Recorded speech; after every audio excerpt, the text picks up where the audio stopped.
कर्जत खालापूर विधानसभा मतदारसंघात उद्धव ठाकरे बरसले। भर उन्हात शिवसैनिकांची तुफान गर्दी। शिवसेना उद्धव बाळासाहेब ठाकरे पक्षाचे नेते उद्धव ठाकरे यांची आज कर्जत येथे प्रचार सभा झाली। उद्धव ठाकरे यांनी मुख्यमंत्री एकनाथ शिंदे यांच्यासह आमदार महेंद्र थोरवे यांच्यावर जोरदार टीका केली। महाविकास आघाडीची सत्ता आल्यास गद्दारांना खडी फोडायला पाठवू असा इशारा उद्धव ठाकरे यांनी दिला। यासोबतच कर्जत खालापूर विधानसभा मतदारसंघाच्या विकासासाठी नितीन सावंत यांना निवडून द्यावे असे आवाहन उद्धव ठाकरे यांनी यावेळी केले।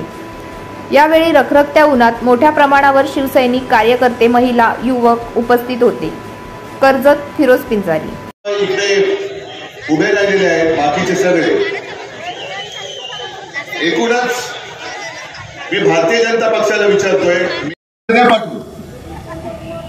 या लीनाताईंना सुद्धा सांगतोय की लीनाताई तुम्हाला सुद्धा खास धन्यवाद देतो की अगदी शेवटच्या क्षणी मी यांना उमेदवारी दिली आणि त्यांनी सांगितलं की उद्धवजी मी नक्की उमेदवार राहीन, निवडून पण येईन, पण मला मी ज्या लोकांसाठी लढते, ज्या कामासाठी लढते ती त्यांनी मला लिहूनच दिलेली आहे की सरकार आल्यावरती दुसऱ्याच दिवशी मालमत्ता म्हणजे पनवेलमध्ये मालमत्ता करावर लावलेली 100% शास्ती व्याज माफी करणार।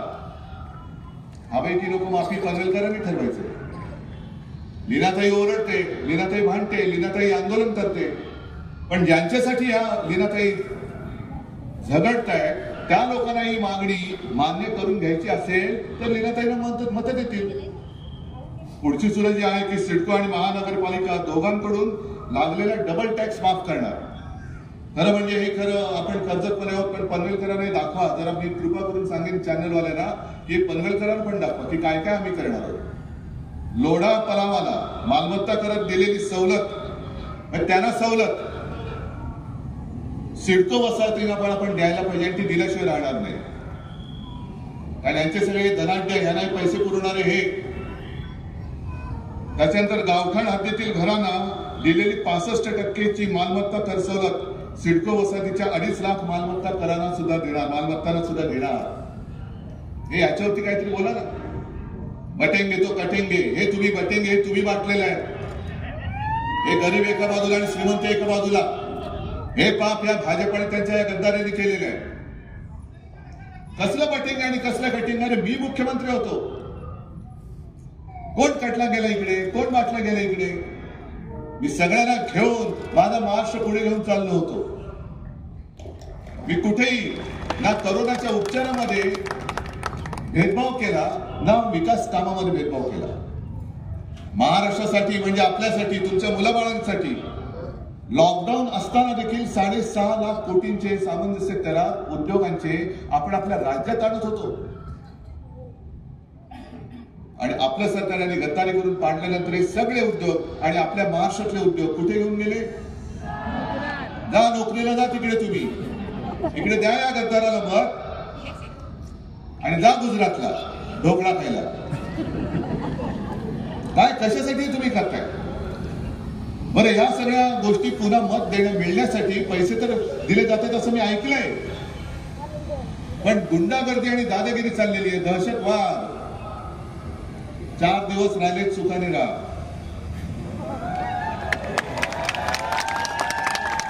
4 दिवस राहिले, भोगून घे, नंतर तुला कधीही विधान भवनाचा दार बघायला मिळणार नाही आहे।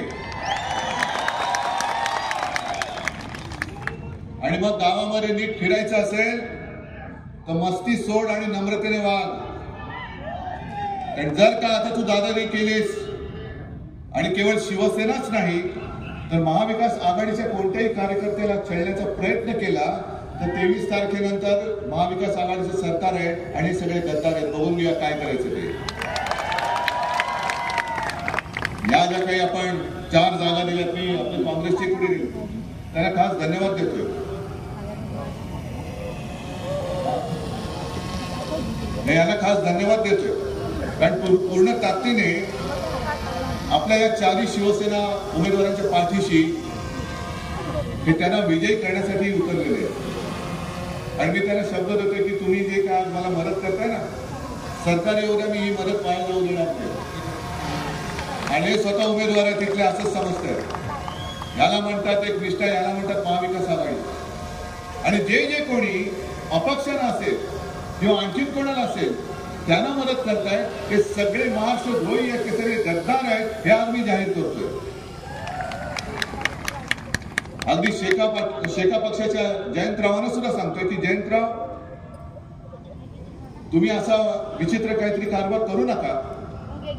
अलिबाग मध्ये मी माणुसकी दाखवली, तुमच्या कुटुंबियांसाठी मी जागा सोडली, कारण आपलं असं ठरलं होतं की उरणची जागा ही शिवसेना लढवणार. अलिबाग, पेण, पनवेल जर महाविकास आघाडी नीट झाली असती तर ते लढवणार होते. पण अलिबागची जागा मी मागे घेतल्यानंतर सुद्धा ना ते उरण मागे घ्यायला तयार, ना पेण, ना पनवेल, ना सांगोला. मग हे नाही चालणार, हे आघाडीचं काम नाही. लढायचंय तर सरळ लढूया आणि दोस्ती करायची तर उघड दोस्ती करूया. तुम्ही आम्हाला इकडे मदत करा, आम्ही तुम्हाला अलिबागला मदत करतो. येतील ना, सगळे निवडून येतील. तर आज जे संकट आलेलं आहे, हे संकट केवळ कोणत्या एका पक्षावर नाही, तर हे महाराष्ट्रावरती संकट आले. इकडे एक एक आमदार या महाराष्ट्र द्रोह्यांना रोखण्यासाठी तिकडे उभा राहणार आहे.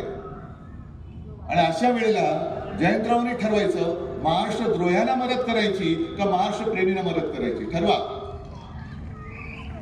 आणि अपक्ष सुद्धा जे उभे राहिले त्यांना सुद्धा सांगतोय की तुम्ही उगाच सुपारी घेऊन येऊ नका, कारण तुम्ही घेतलेली सुपारी कात्राला हे कर्जतवाले खंबीर आहेत, उरणवाले खंबीर आहेत, पेण पनवेलवाले खंबीर आहेत. सुपारी घेऊन पैशाचा तमाशा करू नका, कारण गद्दार जरी विकला गेला तरी माझा कर्जतकर विकला गेलेला नाही, जाऊ शकत नाही. आणि तो जर विकला गेला असता तर या भर उन्हामध्ये सकाळपासून माझी वाट बघत इकडे थांबलाच नसता, आलेच नसते, या माता भगिनी सुद्धा आले नसत्या, नाही बांधव इकडे आले असते. काय हे घेऊ शकत नाहीत खोके? ज्यांनी खोके घेतले ते तुम्हाला काही आमिष दिलेले नाहीत त्यांनी. पण तुम्हाला माहितीये की जो स्वतःच्या पक्षाशी गद्दारी करतो, ज्याला तुम्ही गेल्या वेळेला माझ्याच पुढे मत दिलं होतं, तो आपल्याशी गद्दारी करू शकतो, तो उद्या तुमचं काय सगळं आयुष्य सुजलाम सुफलाम करू शकतो, असा विश्वास आहे तुम्हाला? ज्या काही गोष्टी आपण वचननामे दिलेल्या आहेत, मुलींप्रमाणे मुलांना मोफत शिक्षण मी करून दाखवणार, महिलांना ज्या ज्या सरकारी बस सेवा आहेत त्या सगळ्या सरकारी बस सेवेमधून मोफत प्रवास मी देऊन दाखवणार, शेतकऱ्याला पुन्हा कर्जमुक्त मी करून दाखवणार. अगदी इकडे जरी नसलं तरी मराठवाडा आणि इतरत्र जो काय आहे विदर्भ बाकीचा भाग, सोयाबीनला 7,000 रुपये हमी भाव मी देऊन दाखवणार आहे. 25 लाख पर्यंत कॅशलेस मेडिकल सेवा ही आपण देणार आहोत. सरकारी कर्मचाऱ्यांना जुनी पेन्शन योजना ही आपण लागू करून देणार आहोत. कितीतरी गोष्टी करायच्या आहेत, उद्योगधंदे इकडे आणायचे. आता मी हेलिकॉप्टरने येताना बघितलं की प्रचंड मोठा एअरपोर्ट होतोय. आता इथल्या जमिनीला भाव येतील, पण हे भाव आल्यानंतर तुम्हाला जर का फसवलं गेलं आणि इथली जागा जशी मुंबई घशात घातली गेली तशी इथली जागा पण कोणाच्या घशात घालतील? कोणाच्या? जरा मोठ्याने बोला ना, तुम्हाला कळले की नाही? आले ना, या अदानीचं भूत तुम्हाला दिसायला लागले की नाही? काय करणार तुम्ही? तुमच्या 7 बारात लिहून टाकलं अदानीचं नाव, कोणाकडे दाद मागणार? आणि तेव्हा जर का हे गद्दार बूट चाटे हे त्यांचे बूट चाटत बसले तर तुम्हाला न्याय कोण देणार? मग तुम्हाला इथे रोजगार हवेत की नको आहेत?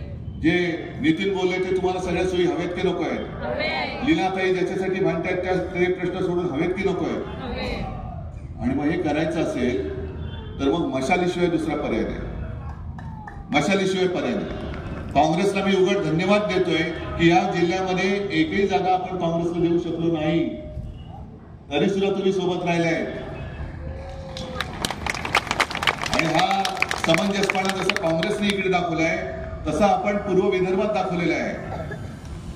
आपण तिकडे नाही तशा जागा लढवतो, पण आता तुझं माझं करण्याची वेळ नाहीये, हे आपलं आहे. आणि आपलं जर कोण लुटत असेल तर आपण एक होऊन त्याला ठोकला पाहिजे आणि आपला महाराष्ट्र वाचवला पाहिजे, म्हणून महाविकास आघाडी निर्माण झालेली आहे. मग तुम्ही एवढ्या उन्हात आलेला आहात, या नुसत्या भगव्या टोप्या आहेत की मशाली आहेत?